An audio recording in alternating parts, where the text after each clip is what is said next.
projet Tilatopia, c'est une île artificielle flottante qui est une solution sur la prolifération des déchets et spécialement les déchets plastiques ici à Bukavu.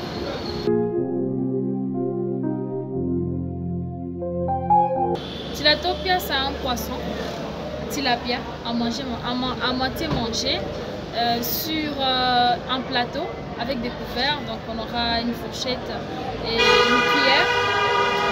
Et sa fondation, si je peux le dire comme ça, sera faite des bouteilles plastiques dans des gabions galvanisés, donc des bouteilles plastiques. Alors le pavement de Tilatopia sera fait principalement des planches qu'on va tirer des restes des bottes, des bateaux qu'on jette sur le lac, principalement cela. On aura aussi des toilettes sèches, donc on pourra vraiment récupérer les différents déchets. Bien sûr, on va aussi fonctionner avec de l'énergie propre et spécialement solaire. Et ça va faire appel aussi notamment à quelque chose comme 40 mètres carrés des planches des anciennes embarcations abandonnées sur le lac Kivu, des anciennes bottes et pirogues. Ça va faire appel à peu près 1200 pneus usagés pour l'équipement. Et ça va faire appel également à un minimum de 2000 palettes à recycler. Déjà, je vous dis que nous sommes 3 membres porteurs du projet. Nous sommes tous impliqués dans des luttes écologiques à différents niveaux. Certains ont des initiatives de révalorisation des déchets, d'autres sont des militants de beaucoup d'années et des protecteurs du lac Kivu.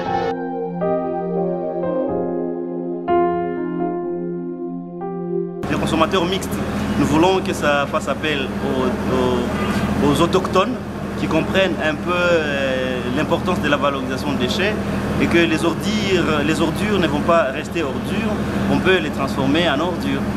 L'idée est partie, chacun dans son coin, il a pensé à quelque chose et une fois on s'est mis ensemble. Monsieur Yafet et Monsieur Chouafat, ils ont eu, je dirais, la première idée, la première forme de l'idée. Ensuite, on s'est mis ensemble pour pouvoir mettre finalement le nom au projet et les différents plans et tout ce qui a été présenté aujourd'hui.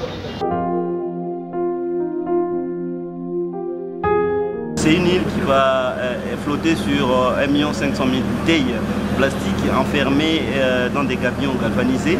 On peut réaliser les 1 500 000 sur une distance de 3 mois. Je sais juste que l'île sera 47 sur 42, donc 1974 mètres carrés.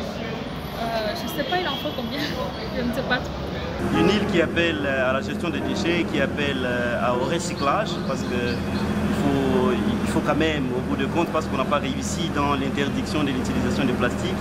Mais par contre, alors il faut qu'on s'engage dans la question de gestion des déchets. Voilà. Ce projet, c'est comme un monument, une statue qui interpelle, qui rappelle d'abord aux Bukaviens, ensuite à tous ceux-là qui passent par Bukavu, par le Congo et enfin au monde entier, que la prolifération des déchets, c'est un danger qui nous guette et qui va nous tuer petit à petit si on ne fait pas d'action par rapport à cela. Alors ce projet, c'est un projet statique, donc les déchets qu'on va utiliser, ils seront là. Ce n'est pas que chaque jour on aura des déchets nouveaux à utiliser pour construire l'île Tilatopia.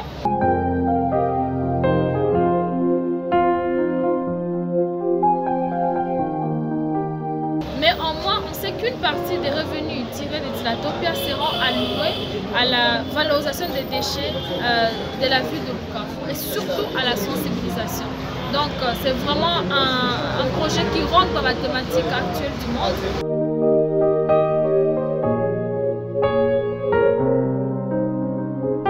Actuellement, on a estimé le projet à 256 000 $. Tilatopia, c'est un modèle économique en bonne et due forme. Donc il y aura des chambres d'hôtel qui seront mises en location. Il y aura un espace restaurant, un espace salle de conférence. Tout cela sera mis en location. Nous aurons aussi une piscine, bien sûr. Il y aura un droit d'accès en plus pour pouvoir accéder à la piscine, pouvoir accéder à la salle de massage. Il y aura aussi des poissons qui seront produits. Il y aura 6 cages de poissons au niveau de Tilatopia toujours. On va vendre ce poisson d'abord sur Tilatopia et ensuite au bord du lac Kivu, un projet, mais aussi il y aura un service de taxi lacustre qui sera développé ayant comme centre ou carrefour Tilatopia.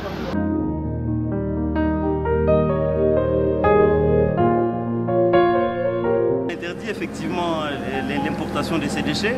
Si on n'a pas réussi parce que l'État n'a pas été efficace sur la question, eh bien, il faut développer des mécanismes de gestion de ces déchets qui existent déjà. Et même lorsque aujourd'hui l'État peut du jour au lendemain décider que ça n'entrera plus, eh bien, il y en a qui existent déjà et d'où la nécessité de les gérer.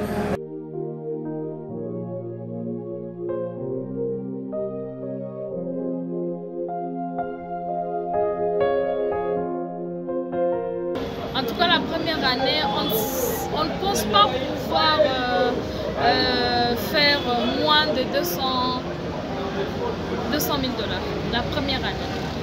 On a estimé à 500 personnes au maximum, mais on s'est dit pour raison de sécurité, on va plafonner à 300. Donc déjà avec 300 personnes de taille moyenne, en tout cas en moyenne, Tilatopia est prêt à rester à flotter. Alors, si vous voyez la structure, le poisson à moitié mangé, donc la salle de conférence et les restaurants sont presque au centre. Et c'est là où on est censé avoir plusieurs personnes. Bien sûr, il y aura des limites pour chaque coin pour faire en sorte qu'il n'y ait pas plus de gens en un seul coin pour ne pas mettre en danger la structure entière.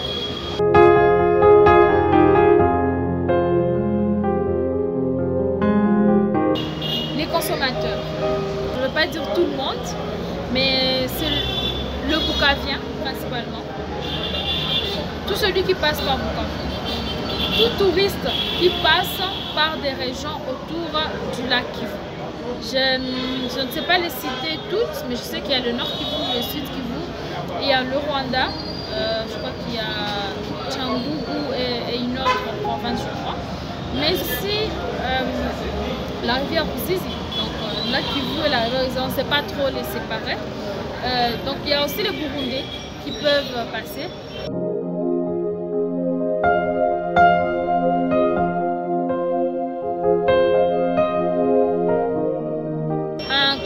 Un homme et une femme à salaire, je ne veux pas dire un salaire moyen, même celui qui a un salaire un peu plus bas que les salaires moyens saura se payer même un droit d'accès à Tilatopia, à la limite venir visiter.